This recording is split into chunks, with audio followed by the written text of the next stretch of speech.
अस्सलाम वालेकुम and welcome to channel दस्तरखान की दावत। आज मैं आपके साथ शेयर करने जा रही हूँ शेज़वान पनीर व्रैप या शेज़वान पनीर शवारमा की रेसिपी। बहुत ही मज़ेदार ये बनता है, सभी को बहुत ही ज़्यादा पसंद आता है और इसे बनाना बहुत ही आसान है। इस रेसिपी में मैंने आपको इसका बेस बनाना सिखाया है, वेजिटेबल फिलिंग पनीर टिक्का बनाना सिखाया है, इसके साथ में लगाए जाने वाला सॉस, और इस तरह से ये कंप्लीट रेसिपी मैंने आपके साथ शेयर की है। तो इस रेसिपी को जानने के लिए आप इस वीडियो को एंड तक ज़रूर देखिए। सिंपल पिटा ब्रेड बनाने के लिए मैंने यहाँ पर एक परात ले लिया है और उसके अंदर एक छाननी रख दी है और इस छाननी के अंदर हमने 2 कटोरी मैदा डाल दिया है।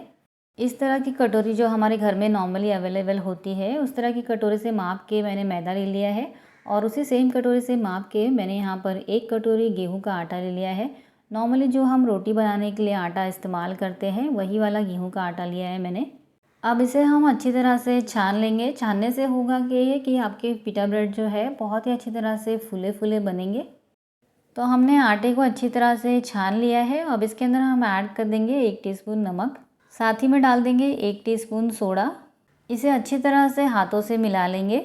अब यहाँ पर एक कटोरी मैंने थोड़ा सा गर्म पानी ले लिया है। अब इसके अंदर हम ऐड कर देंगे 1 टीस्पून शक्कर और एक चम्मच की मदद से इसे अच्छी तरह से चला लेंगे जब तक कि शक्कर अच्छी तरह से मेल्ट ना हो जाए। शक्कर अब पूरी तरह से मेल्ट हो गई है, तो ये शक्कर वाला पानी हम आटे में डाल देते हैं। अब यहाँ पर मैंने 3 चम्मच दही लिया हुआ है। इस तरह के चम्मच से माप के मैंने यहाँ पर 3 चम्मच दही लिया हुआ है। इस दही को भी हम इस आटे में डाल देते हैं। अब इसके अंदर हम थोड़ा थोड़ा करके पानी ऐड करेंगे और जिस तरह से हम रोटी के लिए आटा लगाते हैं उसी तरह से हमें इसका नरम आटा लगा लेना है। तो आटे को हमने अच्छी तरह से गूंद लिया है। अब इसके ऊपर थोड़ा सा ऑयल लगा के इसे इस तरह से गोल कर लेंगे। अब ये जो तैयार किया हुआ डो है उसे हम एक बाउल के अंदर डाल देंगे और इसे कवर करके हम रख देंगे 1 से 2 घंटे के लिए किसी गर्म जगह पे, ताकि ये अच्छी तरह से जो आटा है वो फर्मेंट हो जाए, फूल जाए। डो को रूम टेम्परेचर पे रखे हुए 1.5 घंटा हो चुका है और चलिए इसे ओपन कर लेते हैं। जैसा कि आप देख सकते हैं ये बहुत ही अच्छी तरह से फूल गया है और पिटा ब्रेड बनाने के लिए तैयार है। पिट्ठा ब्रेड बनाने के लिए पहले जो इसकी लोई है वो बना लेंगे। तो यहाँ पर मैंने थोड़ा सा लोई जितना, जो आटे की लोई जितना हम आटा लेते हैं उस तरह से मैंने इसकी लोई ले ली है और इसे सूखा आटा लगाते हुए इस तरह से हमें गोल रोल कर लेना है कि इसके अंदर बिल्कुल भी क्रैक्स ना रह जाए। और अब इस तैयार की हुई लोई के ऊपर अच्छी तरह से सूखा आटा लगाएंगे और पटले के ऊपर रख के इसे अच्छी तरह से फिंगर्स की मदद से दबा लेंगे। और अब इसे अच्छी तरह से, जिस तरह से हम रोटी बेलते हैं उस तरह से हमें इसे अच्छी तरह से गोल बेल लेना है। अगर कभी बीच बीच में ज़रूरत हो तो हमें इसके ऊपर फिर से सूखा आटा लगाना है और इसे अच्छी तरह से रोटी की तरह गोल बेल लेना है। और जो इसकी थिकनेस है वो थोड़ा सा रोटी से थोड़ा ज़्यादा ही रहेगी। तो यहाँ पर हमने एक पिट्ठा ब्रेड को बेल के तैयार कर लिया है। चलिए अब इसे सेक लेते हैं। अब यहाँ पर मैंने एक आयन का तवा ले लिया है और इसे अच्छी तरह से गरम कर लिया है। अब इसके अंदर हमने जो बेला हुआ पिट्ठा है उसे हम डाल देंगे और अब मैंने गैस के फ्लेम को मीडियम कर लिया है। इसे हमें मीडियम टू हाई फ्लेम पर ही पकाना है। अगर हम इसे लो फ्लेम पे पकाएंगे तो आपका जो पिट्ठा है वो सही से नहीं पकेगा, अच्छी तरह से फूलेगा नहीं। जब एक साइड से इसके ऊपर बबल्स आने लगे तो हमें इसे दूसरे साइड पलट लेना है और दूसरे साइड से हमें इसे पूरी तरह से पका लेना है। बीच बीच में इसे चेक करते रहेंगे जिससे कि जो हमारा बेस है वो जले नहीं। कुछ देर बाद ये दूसरी साइड से पूरी तरह से पक गया है, तो हमने इसे पलट दिया है और पलट कर हम इसे एक रुमाल की मदद से या किसी कॉटन कपड़े की मदद से अच्छी तरह से सेक लेंगे। तो एक पिट्ठा ब्रेड बनके हमारा पूरी तरह से तैयार है। इसी तरह से हम सारे पिट्ठा ब्रेड बना के तैयार कर लेंगे। आप चाहें तो पिट्ठा ब्रेड बनाते समय इसके ऊपर थोड़ा सा ऑयल भी लगा सकते हैं, या आप चाहें तो इसे बगैर ऑयल के भी तैयार कर सकते हैं, ये आपकी चॉइस है। तो यहाँ पर हमने सारे पिट्ठा ब्रेड बना के तैयार कर लिए हैं। इसे हम साइड में रख देते हैं और चलिए अब इसके अंदर की फिलिंग तैयार कर लेते हैं।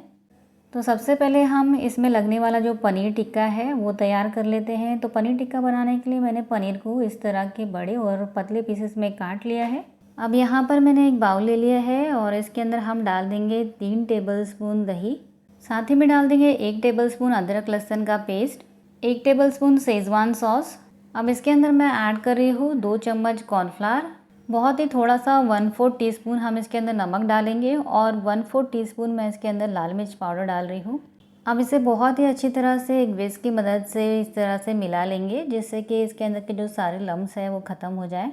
अब इस मैरिनेशन के अंदर हमें पनीर के पीसेस को इस तरह से अच्छी तरह से कोट करना है और इस तरह से हमें सारे जो पनीर के पीसेस हमने कट करके रखे हैं वो सारे पनीर के पीसेस को इस मैरिनेशन से कोट कर लेना है। अब यहाँ पर मैंने एक ग्रिल पैन ले लिया है और इसके अंदर थोड़ा सा ऑयल डाल के मैंने इसे मीडियम फ्लेम पे अच्छी तरह से गरम कर लिया है। ऑयल जब अच्छी तरह से गरम हो गया है तब इसके अंदर हमने जो ये मैरिनेट किया हुआ पनीर है उसे हमें इस ऑयल में डाल देना है और इसे अच्छी तरह से फ्राई कर लेना है। और अब ये जो बचा हुआ मैरिनेशन है इसे हम फेंकेंगे नहीं, इसे हम बाद में इस्तेमाल करेंगे। पनीर के ऊपर एक साइड से जब ब्राउन स्पॉट्स आ जाए तो हमें इसे दूसरे साइड पलट लेना है और दूसरे साइड से भी इसके ऊपर ब्राउन स्पॉट्स आने तक इसे पका लेना है या फ्राई कर लेना है। और जो पनीर के पीसेस दोनों साइड से इस तरह से ब्राउन हो जाएं उसे हमें निकाल कर एक प्लेट में रख लेना है। और इस तरह से हम बाकी के सारे पनीर के पीसेस को अच्छी तरह से ब्राउन होने तक फ्राई कर लेंगे और इसे निकाल लेंगे। पनीर के पीसेस को हमने फ्राई करके निकाल लिया है। अब इस बचे हुए ऑयल में मैंने ऐड कर दिया है एक बड़ा ऑनियन जिसे मैंने लंबाई में काट लिया है। ऑनियन को लगातार चलाते हुए इसे थोड़ा सा सॉफ्ट होने तक पका लेंगे। अब इसी पैन के अंदर हम जो सब्ज़ी वाली फिलिंग है वो तैयार कर रहे हैं। तो प्याज अब सॉफ्ट हो गया है। अब इसके अंदर मैं ऐड कर रही हूँ 1 टेबलस्पून अदरक लहसुन का पेस्ट। अदरक लहसुन के पेस्ट को चलाते हुए 1 से 2 मिनट के लिए भून लेंगे जिससे कि इसके अंदर की जो कच्ची स्मेल है वो चली जाए। अदरक लहसुन का पेस्ट अब भुन चुका है तो इसके अंदर मैंने ऐड कर दिया है 1 टीस्पून तीखा वाला लाल मिर्च पाउडर और 1 टीस्पून चिली फ्लेक्स और इसी के साथ हमने इसमें ऐड कर दिया है 2 टेबलस्पून टोमेटो केचप, 3 टेबलस्पून दही और 1 टेबलस्पून शेजवान सॉस। 1 टीस्पून इसमें काली मिर्च पाउडर डाल देंगे और इसी के साथ जो बचा हुआ पनीर का मैरिनेशन था उसे भी हम इसी के अंदर ऐड कर देंगे। अब इसे बस थोड़ा सा स्टर कर लेंगे जिससे कि इसके अंदर जो हमने दही डाली है वो फटे नहीं। इसी के साथ इसमें ऐड कर देंगे 2 शिमला मिर्च जिसे मैंने लंबाई में काट लिया है, 2 मीडियम साइज़ के टमाटर, इसे भी मैंने लंबाई में काट लिया है। अब इसमें ऐड कर देंगे 1 कप पत्ता गोभी, इसे भी मैंने लंबाई में काट लिया है। 1 मीडियम साइज़ का गाजर जिसे मैंने लंबे और पतले जूलियंस में काट लिया है।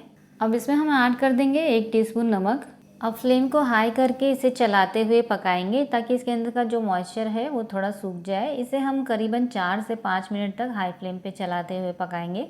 आप चाहें तो इस सब्ज़ी को कढ़ाई में भी बना सकते हैं लेकिन बर्तन थोड़ा कम निकले इसके लिए मैंने इसे डायरेक्टली पैन में ही बना दिया है।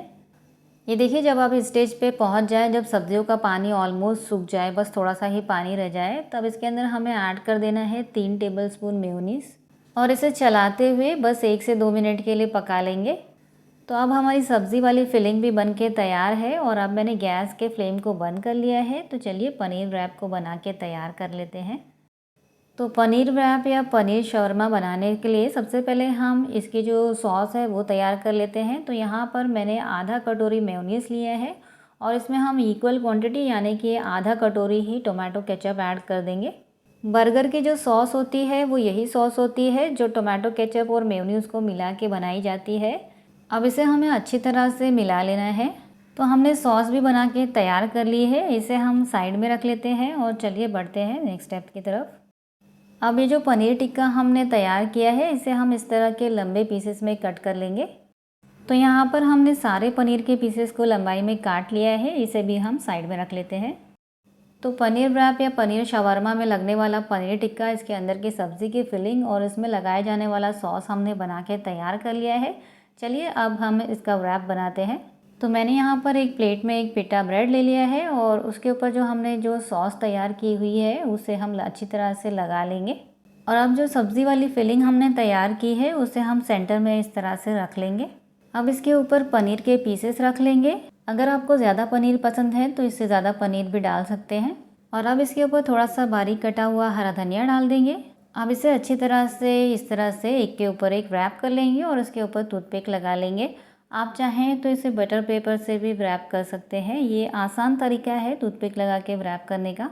और इस तरह से हम बाकी के शवरमा या रैप को भी बना के तैयार कर लेंगे। इस तरह से आप जितनी मर्ज़ी चाहे उतने पनीर शवरमा बना के तैयार कर सकते हैं। मैं यहाँ पर सिर्फ 3 बना के तैयार कर रही हूँ। बहुत ही मज़ेदार ये लगता है। इसे आप स्नैक्स के तौर पे खा सकते हैं या ब्रेकफास्ट में खा सकते हैं, या आप चाहें तो इसे बच्चों के टिफ़िन में भी दे सकते हैं। बहुत ही सिंपल इंग्रेडिएंट से ये तैयार होता है लेकिन खाने में बहुत ही ज़्यादा मज़ेदार लगता है। तो अगर आपको रेसिपी पसंद आई है तो प्लीज़ इस वीडियो को लाइक कीजिए, चैनल को सब्सक्राइब कीजिए। मिलते हैं ऐसी ही मज़ेदार और एक्साइटिंग रेसिपीज़ के साथ। तब तक के लिए अल्लाह हाफ़िज़।